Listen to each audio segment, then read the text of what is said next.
اللہ کیے جانے سے اللہ نہ ملے،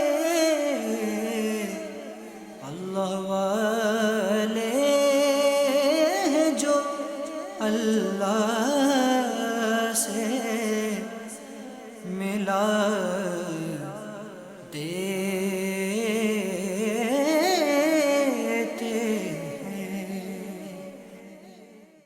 الحمدللہ رب العالمین والصلاة والسلام علی سید المرسلین، اما بعد فاعوذ باللہ من الشیطان الرجیم، بسم اللہ الرحمن الرحیم۔ الصلاة والسلام علیکہ یا رسول اللہ وعلی آلک واصحابک یا حبیب اللہ، الصلاة والسلام علیکہ یا نبی اللہ وعلی آلک واصحابک یا نور اللہ۔ پیارے اسلامی بھائیوں اور مدنی چینل کے ناظرین، سلسلہ اللہ کے دوست لے کر ایک بار پھر آپ کی خدمت میں حاضر ہوئے ہیں۔ اللہ کریم رب العزت جل وعلا ہم سب کو ایسے اعمال بجا لانے کی توفیق عطا فرمائے کہ میرا آپ سب کا شمار اللہ کے دوستوں میں ہو جائے، اللہ کے پیارے بندوں اور نیک ولیوں میں ہو جائے۔ نبی کریم صلی اللہ علیہ وآلہ وسلم کی ذات اقدس پر درود پاک پڑھنے کے بے شمار فضائل و برکات ہیں۔ ایک روایت میں ارشاد فرمایا، جو شخص جمعۃ المبارک کو نبی پاک صلی اللہ علیہ وآلہ وسلم کی ذات اقدس پر 100 مرتبہ درود پاک پڑھتا ہے، اللہ تعالیٰ اس آدمی کی 100 حاجتوں کو پورا فرماتا ہے۔ ان میں سے 30 حاجتیں دنیا کی اور 70 حاجتیں آخرت کی پوری فرماتا ہے۔ سبحان اللہ۔ درود پاک پڑھنے کے جہاں اخروی فوائد ہیں، وہاں دنیاوی طور پر بھی یہ فوائد حاصل ہوں گے کہ انشاءاللہ درود کی برکت سے اللہ ہماری مشکلات کو، اللہ ہماری تکلیفوں کو، بیماریوں کو، مصیبتوں کو انشاءاللہ العزیز دور فرمائے گا اور ان بیماریوں کو شفاؤں میں تبدیل فرمائے گا۔ اللہ کریم کثرت سے درود پڑھنے کی ہم سب کو توفیق عطا فرمائے۔ صلو علی الحبیب صلی اللہ تعالی علی محمد صلی اللہ علیہ وآلہ وسلم۔ قرآن مجید فرقان حمید میں اللہ تعالیٰ نے اپنے پیارے بندوں کے حوالے سے مختلف آیات مبارکہ کے اندر ان کے اوصاف بیان کیے، جن میں سورہ فرقان کے اندر باقاعدہ واضح طور پر اللہ رب العالمین نے اپنے بندوں کو، جنہیں عباد الرحمن کہہ کے رب نے ارشاد فرمایا ہے کہ رحمان کے وہ بندے ہیں، ان کے اوصاف بیان کیے ہیں۔ پہلی آیت مبارکہ جس میں ارشاد فرمایا، اور رحمان کے وہ بندے جو زمین پر آہستہ چلتے ہیں اور جب جاہل ان سے بات کرتے ہیں تو کہتے ہیں بس سلام۔ اس آیت مبارکہ کے اندر جو کچھ بیان ہوا اس کی تفسیر تشریح ہم سابقہ سلسلے کے اندر سابقہ پروگرام میں پوری بیان کر چکے ہیں۔ اب اس سے اگلی آیت مبارکہ میں جو اللہ رب العالمین نے دوسرا وصف اپنے پیارے بندوں کا ارشاد فرمایا ہے، چنانچہ فرمان باری تعالیٰ ہے، وَالَّذِينَ يَبِيتُونَ لِرَبِّهِمْ سُجَّدًا وَقِيَامًا، اور وہ جو اپنے رب کے لیے سجدے اور قیام کی حالت میں رات گزارتے ہیں۔ اللہ کے نیک بندوں کا ایک وصف کہ رات کے وقت عبادت کرنا، رب کے آگے جھکنا، رات کی عبادت، اس کے کئی فوائد ہیں۔ ایک تو یہ ہے کہ آدمی رات میں تنہا ہوتا ہے اور عام طور پر یکسوئی ملتی ہے، اور رات کی تنہائی میں دن کے دیگر کام کاج یا دیگر مصروفیات اس طرف ذہن آدمی کا مبذول ہوتا ہے، بار بار توجہ اس طرف جاتی ہے، لیکن رات کے وقت چونکہ ایسے کام بھی نہیں ہوتے اور آدمی اس میں کچھ وقت نکالنا چاہے اور نکالنا بھی چاہیے، کیونکہ رات کی نماز پڑھنا، رات کو چاہے وہ صلاۃ اللیل کے نام سے ہو یا رات کو اٹھ کر ویسے ہی نوافل پڑھنا یا ذہن نصیب تہجد کی نماز کو ادا کرنا، بہت فضیلت اور ثواب کا کام ہے۔ اللہ رب العالمین نے اپنے پیارے بندوں کا جو وصف بیان کیا ہے کہ ان کی راتیں گزرتی ہیں، والذین یبیتون لربہم سجدا وقیاما، سجدے اور قیام کرتے ہوئے، یہ ان کی پوری پوری راتیں بسر ہوتی ہیں۔ چنانچہ اللہ رب العالمین ان کے بارے میں ارشاد فرماتا ہے، تتجافى جنوبهم عن المضاجع يدعون ربهم خوفا وطمعا ومما رزقناهم ينفقون، اور ان کی کروٹیں ان کی خواب گاہوں سے جدا رہتی ہیں اور وہ ڈرتے اور امید کرتے اپنے رب کو پکارتے ہیں اور ہمارے دیے ہوئے میں سے خیرات کرتے ہیں۔ یہ خوبصورت اوصاف اللہ نے اپنے پیارے بندوں کے بیان کیے ہیں۔ ان کے جسم، ان کی کروٹیں، فرمایا کہ اپنے بستروں سے وہ جدا رہتی ہیں اور وہ رب سے ڈر بھی ہے اور امید بھی ہے، دونوں چیزیں، خوف بھی ہے اور ساتھ امید بھی ہے۔ اور ایک مومن کا انداز یہی ہونا چاہیے کہ رب سے ڈرتا بھی رہے اور رب کی رحمت پر امید بھی رکھے۔ ایسا نہ ہو کہ بالکل ایسی امید کہ جس کے اندر خوف شامل نہ ہو، یا ایسا خوف جس کے اندر امید شامل نہ ہو، یہ دونوں ٹھیک نہیں، بلکہ وہ خوف اور امید کی اس درمیانی کیفیت میں رہے۔ بہت سے آج لوگ ایسے بھی نظر آتے ہیں کہ جو امید کی تو بڑی باتیں کرتے ہیں لیکن خوف والی بات ان میں نظر نہیں آ رہی ہوتی۔ اسی وجہ سے وہ کئی نافرمانیوں کی طرف چلے جاتے ہیں اور وہ اللہ اور اس کے رسول صلی اللہ علیہ وآلہ وسلم کی نافرمانی والے کام کرتے رہتے ہیں۔ کیوں وہ اپنے آپ کو کہتے ہیں کہ امید ہے ہمیں اور رب کی رحمت پر امید ہی رکھنی چاہیے، بالکل رکھنی چاہیے۔ لا تقنطوا من رحمت اللہ، اللہ کی رحمت سے نا امید نہ ہو، امید لگانی چاہیے، رکھنی چاہیے امید۔ لیکن یہ کیسی امید ہے کہ جو انسان کو بے خوف بنائے ہوئے، یہ کیسی امید ہے کہ جو انسان کو نافرمانیوں کے اوپر معاذ اللہ اتار رہی ہو؟ تو بالکل ایسی امید یہ محمود نہیں ہے، مذموم ہے، یہ اچھی نہیں ہے، یہ بری ہے۔ اور وہ امید جس کے ساتھ خوف بھی لاحق ہے، اللہ کا ڈر بھی ہے اور رحمت پر امید بھی ہے، تو یہ دونوں چیزیں جب انسان کے اندر شامل ہوتی ہیں تو وہ اللہ کا پیارا بندہ بنتا ہے، اللہ کا دوست، اللہ کا محبوب بندہ بنتا ہے۔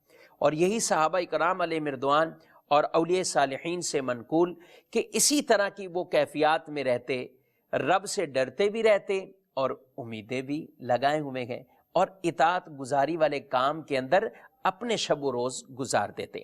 اللہ رب العالمین ان کے وصف کو بیان کرتا ہوا ارشاد فرماتا ہے، ان المتقین فی جنات وعیون آخذین ما آتاہم ربہم انہم کانوا قبل ذلک محسنین کانوا قلیلا من اللیل ما یہجعون وبالاسحار ہم یستغفرون۔ سبحان اللہ۔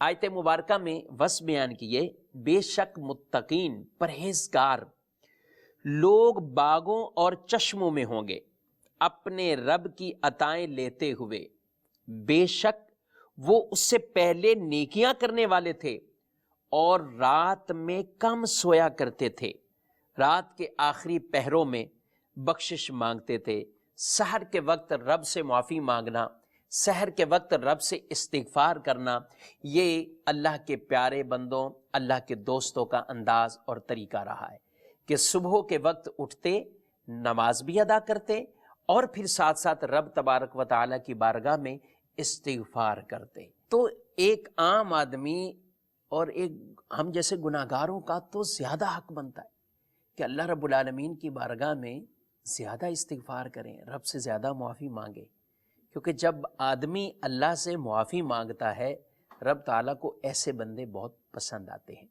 اللہ ان اللہ یحب التوابین ویحب المتطہرین، اللہ خود ارشاد فرماتا ہے اللہ بہت توبہ کرنے والوں کو پسند کرتا ہے، اللہ انہیں اپنا دوست بناتا ہے، انہیں پسند فرماتا ہے جو اللہ کی بارگاہ میں رجوع لاتے ہیں، بار بار توبہ کرتے ہیں، استغفار کرتے ہیں، رب سے معافی مانگتے رہتے ہیں، مغفرت طلب کرتے رہتے ہیں، اللہ ایسوں کو پسند کرتا ہے۔ تو ہمیں یہ انداز اختیار کرنے چاہیے۔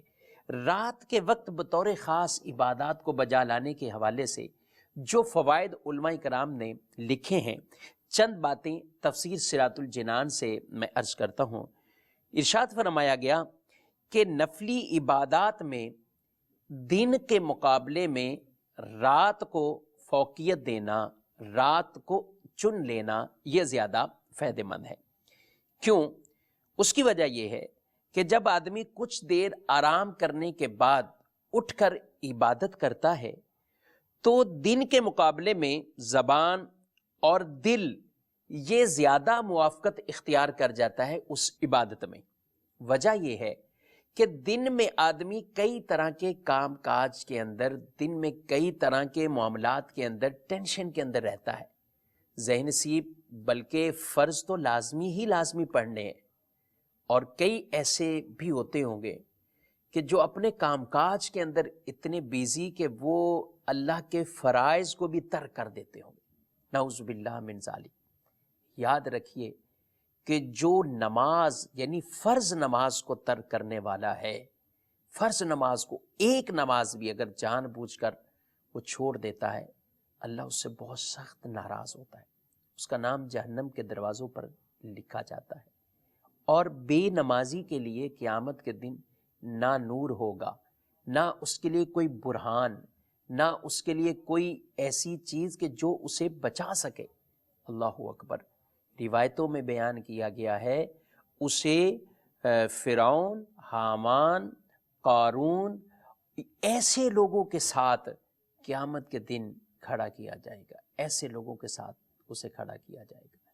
اور جو خوش نصیب نماز کو پابندی کے ساتھ اس کے وقت میں ادا کرتا ہے، کیونکہ نماز مومنوں پر وقت باندھا ہی فرض ہے، ان الصلاۃ کانت علی المؤمنین کتابا موقوتا، بے شک نماز مسلمانوں پر، مومنوں پر وقت باندھا فرض ہے۔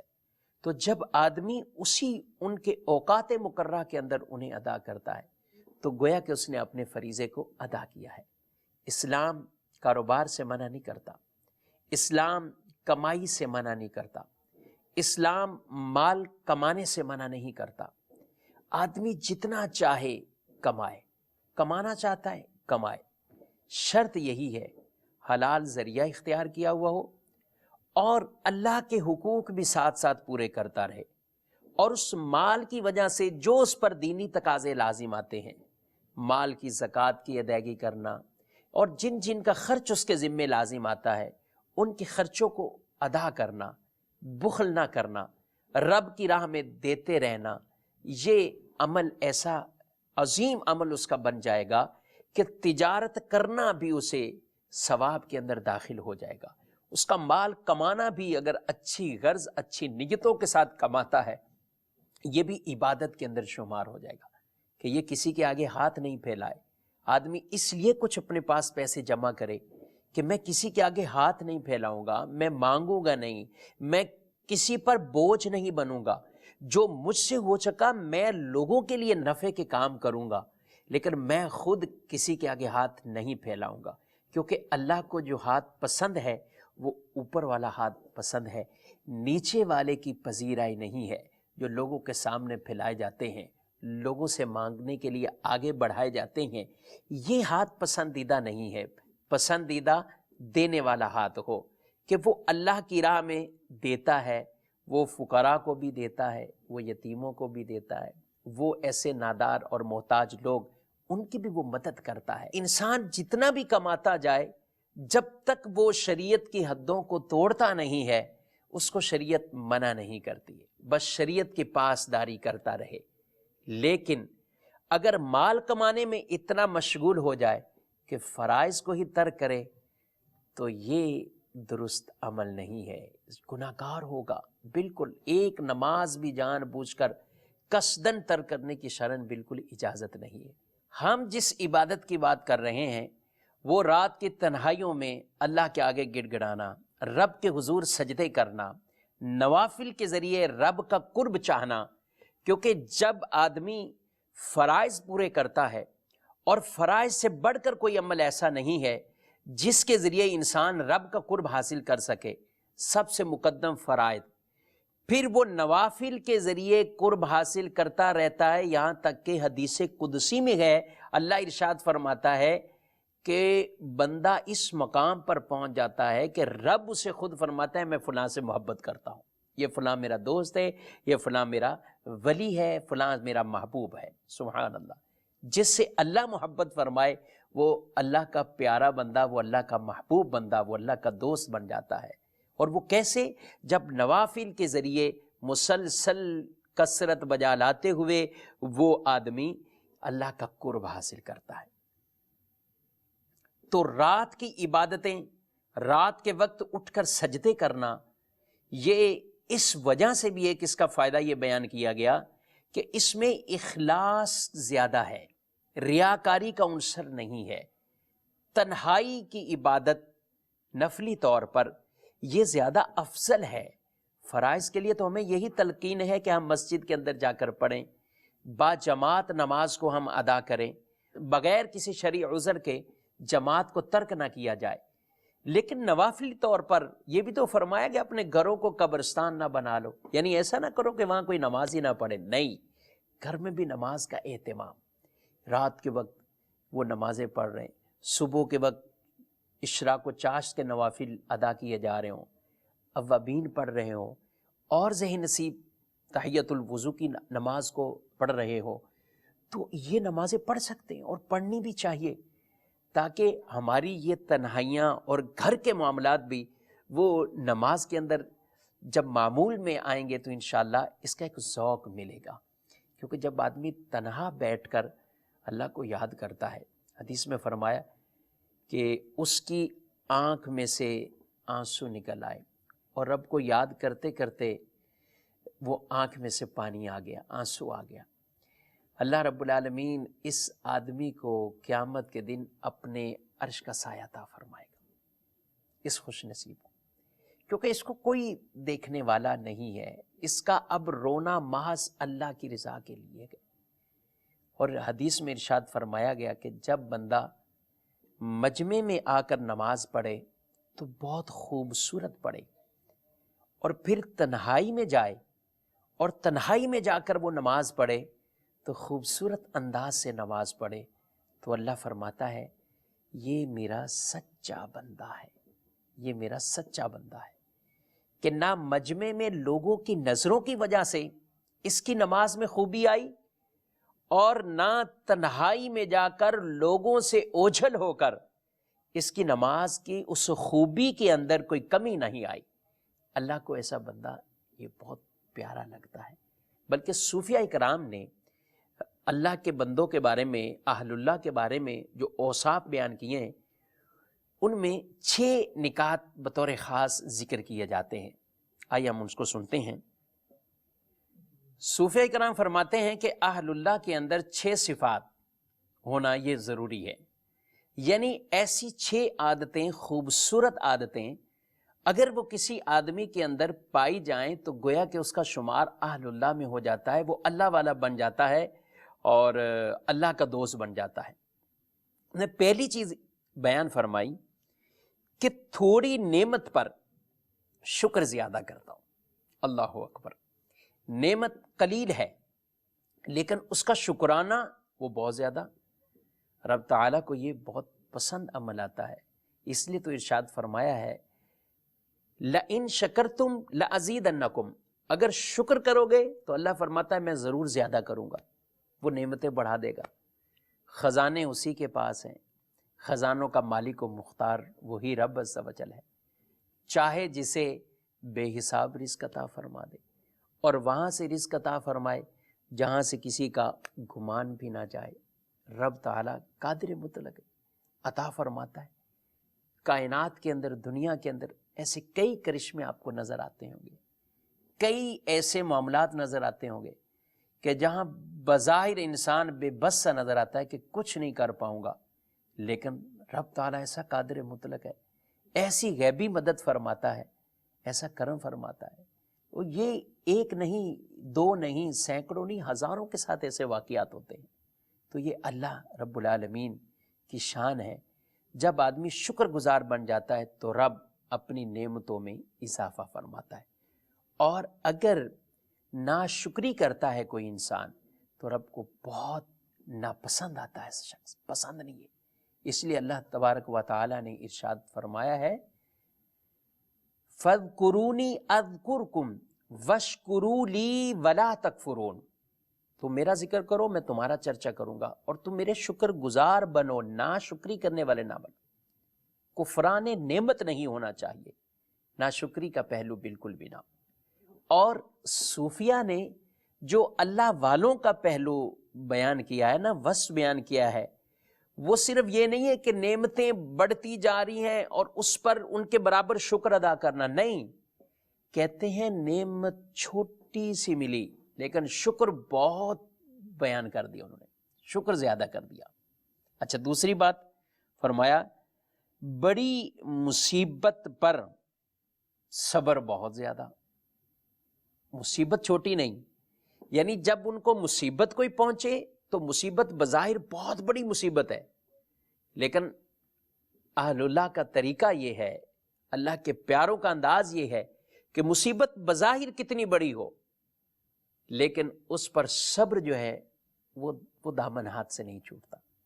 حضور علیہ الصلوۃ والسلام ارشاد فرماتے ہیں 4 چیزیں جسے مل گئیں دنیا جہاں کی بھلائیاں اسے مل گئی، اس میں یہی بات ارشاد فرمائی، لسان ذاکر، ذکر کرنے والی زبان مل جائے، وقلب شاکر، شکر گزار اس کو دل مل جائے، وبدن صابر، اور مصیبتوں پر صبر کرنے والا بدن اسے مل جائے، اور نیک بیوی جسے مل جائے۔ یہ 4 ایسی نعمتیں ہیں، دنیا جہاں کی بھلائیاں گویا کہ اسے مل گئی۔ تو جسے بدن میں اگر تکلیف پہنچتی ہے تو ساتھ ساتھ اگر صبر کی بھی نعمت ملی ہوئی ہے تو اللہ کا اور شکر ادا کرنا چاہیے۔ اللہ کے انبیاء کرام علیہم السلام وہ بھی جب کسی آزمائش میں آتے تو کس طرح کے صبر کی انہوں نے مثالیں قائم کر دی ہیں۔ حضرت ایوب علیہ السلام کے تذکرے آج ہم سنتے ہیں، پڑھتے ہیں، بیان کرتے ہیں۔ کوئی 1 ماہ 2 ماہ کا سلسلہ نہیں تھا، کوئی سال 2 سال کا سلسلہ نہیں تھا، بلکہ روایتوں میں 12 سال اور تفسیر کی بعض کتابوں میں 18 سال بیان کیے گئے۔ 18 سال مسلسل مصیبت اور کرب کی حالت میں رہنا، تکلیف میں رہنا، اور پھر جا کر کوئی ناشکری کے کلمات نہیں ہیں۔ بچے انتقال کر گئے، جانور جتنے تھے سارے مر گئے، اور خود بدن مصیبت میں ہے، پریشانی میں ہے، مرض میں ہے، لیکن رب کی بارگاہ میں کوئی ناشکری والے کلمات نہیں ہے۔ رب کا شکر گزاری کرتے رہے، شکر گزاری ہی کرتے رہے۔ یہ ہمیں انبیاء کرام علیہ السلام سے بھی درس ملتا ہے، انہوں نے ہمیں سکھایا ہے۔ ہمارے پیارے نبی صلی اللہ علیہ وآلہ وسلم کتنے بڑے صابر تھے اور شاکر تھے۔ آپ صلی اللہ تعالی علیہ وآلہ وسلم کی مکی زندگی یا مدنی زندگی، اگر ان کو سب کو دیکھ لیا جائے تو ہمارے لیے بہت کچھ سیکھنے کا ہے، سمجھنے کا ہے کہ آپ صلی اللہ علیہ وسلم نے کتنے مشکل اوقات سے، کتنے معاملات میں تبلیغ دین فرما کر، اور کئی مصیبتیں پریشانیاں بظاہر وہ سامنے آئیں، اور آپ صلی اللہ علیہ وسلم نے کیسے اس پر استقامت، اور ساتھ صحابہ کرام علیہ مردوان کو ان پر کیسے استقامت کی تعلیم ارشاد فرمائیے۔ یہ آج ہمارے لیے یہ مشعل راہ ہے، ہمیں اس راستے پر چلنا چاہیے۔ چھوٹی سی مصیبت آئے ہم اس پہ واویلا بہت زیادہ کر دیتے ہیں، اور نعمت بڑی سے بڑی مل جائے ہم اس پہ شکریہ وہ بھی نہ ہونے کے برابر ہم شکر ادا کرتے ہیں۔ تو اہل اللہ کا طریقہ نعمت چھوٹی، شکر زیادہ، اور مصیبت بڑی تو صبر زیادہ، اس پر واویلا نہیں ہے، اس پر صبر زیادہ۔ تیسری بات ارشاد فرمائی، صوفیہ کہتے ہیں کہ بخیل پر بھی سخاوت کرے، یعنی کوئی ایسا آدمی اسے ملتا ہے کہ جو اس کے ساتھ بخل کا معاملہ کرتا ہے، لیکن یہ اس کے ساتھ بخل نہیں، یہ اس پر بھی سخاوت کرتا ہے، بخیل پر بھی سخاوت کرتا ہے۔ اور چوتھی بات ارشاد فرمائی، جہالت کا جواب برداشت اور صبر سے دیتا ہو۔ ہر ایک کو آج سنائی دیتے ہیں اینٹ کا جواب پتھر سے، ایک بات کریں تو 10 جوابات سامنے سے آئیں۔ کوئی کسی کو معاذ اللہ برا بھلا کہہ دے، گالی دے دے، اسلام میں اجازت نہیں ہے۔ میں ایک ایسی سمجھانے کے لیے عرض کر رہا ہوں کہ کوئی کہہ دے تو اب اس کا جواب سامنے سے کیا ہے، 10 گالیوں کے ساتھ جواب دے کے پھر یہ کہا جاتا ہے ہم صبر کر رہے ہیں، ہم صبر کر رہے ہیں۔ نبی پاک علیہ السلام کی ایک حدیث سے ارشاد فرمایا اپنے ماں باپ کو گالیاں نہ دو۔ صحابہ کہتے ہیں یا رسول اللہ صلی اللہ علیہ وسلم کیا کوئی اپنے ماں باپ کو گالیاں دیتا ہے؟ تو آپ صلی اللہ علیہ وآلہ وسلم نے ارشاد فرمایا کہ تم جب کسی دوسرے کے ماں باپ کو گالیاں دیتے ہو تو وہ جواباً تمہارے ماں باپ کو گالیاں دیتا ہے، تو یہ ایسے ہی ہے جیسے تم اپنے ماں باپ کو گالیاں دے رہے ہو۔ تو اپنے ماں باپ کو برا بھلا کسی اور سے کہلوانے سے بچاؤ۔ کیسے؟ کہ خود اپنی زبان کو تم روک لو، تم انہیں برا بھلا نہ کہو، نہ وہ تمہارے ماں باپ کو کچھ کہیں۔ تو یہ خوبصورت دین کی تعلیم ہے، اور اگر کوئی ایسا آ جاتا ہے سامنے تو ہمیں کیا ہے، صبر سے، برداشت سے اور غصے کو پی جانے کے ساتھ اس کو ڈیل کرنا چاہیے۔ یہی اہل اللہ کا طریقہ ہے، اللہ کے پیارے دوستوں کا یہ انداز ہے کہ وہ درگزر سے کام لیتے ہیں، جوابی اور انتقامی کارروائی نہیں کرتے۔ نمبر 5 یہ بات ارشاد فرمائی گئی کہ لوگوں کی وجہ سے عمل زیادہ نہ کریں، لوگوں کی وجہ سے عمل زیادہ نہ کریں۔ یعنی آج اگر اسے کوئی دیکھنے والا ہے تو اگر اس نے 2 رکعت نوافل پڑھنے تو وہ 2 ہی پڑھ رہا ہے۔ اب یہ انداز سے نہیں کہ آج مجھے 10 آدمی دیکھنے والے، 2 کی جگہ اور 4 پڑھنا شروع کر دے، 6 پڑھنا شروع کر دے، نہیں، وہ لوگوں کی وجہ سے اپنے عمل کو بڑھاتا نہیں ہے۔ اور ساتھ یہ کہا کہ لوگوں کی طرف سے جب اچھے تاثرات نہ ملیں، اچھا کلام نہ ملے، تو وہ اپنے عمل کو ترک نہ کرتا ہو۔ اللہ اکبر، کتنا خوبصورت وصف ہے۔ یعنی انسان کی فطرت میں جب کوئی عمل کرتا ہے تو پہلی بات تو یہ ہے کہ شیطان اسے عمل کرنے نہیں دیتا، لیکن جب وہ عمل کر لیتا ہے تو اب شیطان اس عمل کو باقی رہنے نہیں دے گا، یعنی اس کو کہے گا کہ کسی نہ کسی طرح لوگوں کو بتائے، لوگوں کو پتہ چلے، لوگ اس کے عمل کے بارے میں سنیں، تو شیطان اس آدمی کو ریاکاری کے گناہ کے اندر ڈال دیتا ہے، عمل کا ثواب بھی گیا اور ساتھ ساتھ ریاکاری کا گناہ بھی معاذ اللہ نامعمال کے اندر آ گیا۔ تو اہل اللہ کا طریقہ یہ ہے، نہ لوگوں کی وجہ سے عمل کو بڑھاتے ہیں، نہ لوگوں کی باتوں کی وجہ سے اپنے عمل کو چھوڑتے ہیں۔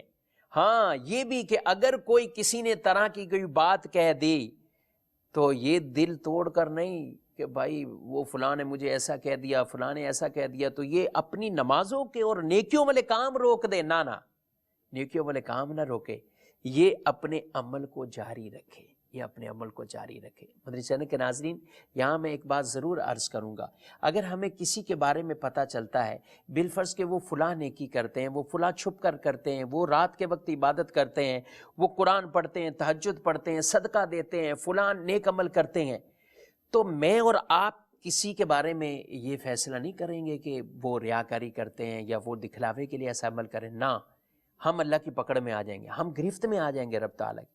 اللہ ہم سے ناراض ہوگا اگر ہم نے ایسی کسی کے بارے میں کہا، اور دل میں گمان بھی پیدا نہ کریں، نہ حدیثوں میں ارشاد فرمایا شققت قلبہ، کہ جب آدمی کسی کے دل کے اوپر بات کرتا ہے تو فرمایا کیا تم نے اس کے سینے کو چیر کر دیکھ لیا ہے؟ ہم نے ہرگز کسی کے دل کو نہیں دیکھا کہ اس کے دل کے اندر کیا ہے۔ وہ ہو سکتا ہے کتنی حسن نیت کے ساتھ عمل کر رہا ہو اور رب کو کتنا پسند آتا ہو، اور ہم اس کے بارے میں برا گمان کر کے اور اللہ کی بارگاہ میں کیوں اپنے لیے ناراضگی لیں؟ اس لیے کسی کا عمل دیکھیں، اس کے لیے دعا کریں، خوشی کا اظہار کریں، استقامت کی دعا کریں، اور مانگے رب سے یا اللہ اس کو توفیق دی، مجھے بھی یہ عمل کرنے کی توفیق عطا فرما۔ تو اس طرح کی عادتیں اپنے اندر ڈالنی چاہیے۔ اللہ والوں کے اوصاف کچھ ہم نے سماعت کیے ہیں، کوشش کرنی چاہیے کچھ نہ کچھ انداز طریقے اپنے اندر یہ پیدا ہوں، بالخصوص رات کو تنہائی کی عبادت۔ حضرت عبداللہ بن عباس رضی اللہ تعالیٰ عنہما آپ فرماتے ہیں کہ جس کسی نے عشاء کی نماز کے بعد 2 رکعت یا اس سے زیادہ نفل پڑھے تو وہ شب بیداری کرنے والوں میں داخل ہے۔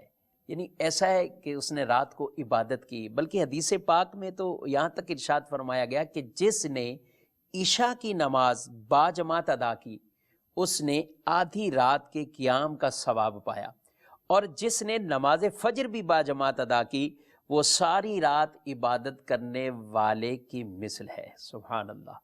اللہ کریم رب العزت جل وعلا ہم سب کو یہ عبادات بجا لانے کی توفیق عطا فرمائے، بالخصوص فرائض پر استقامت ہو، اور ساتھ ساتھ نفلی طور پر ایسے کام ہم کرتے رہیں کہ ہمارا بھی شمار رب کے پیارے بندوں اور رب کے دوستوں میں ہو جائے۔ اللہ کریم عمل کی توفیق عطا فرمائے، آمین بجاہ النبی الامین صلی اللہ علیہ وسلم۔ اللہ اللہ کیے جانے سے اللہ نہ ملے، اللہ والے ہیں جو اللہ سے ملا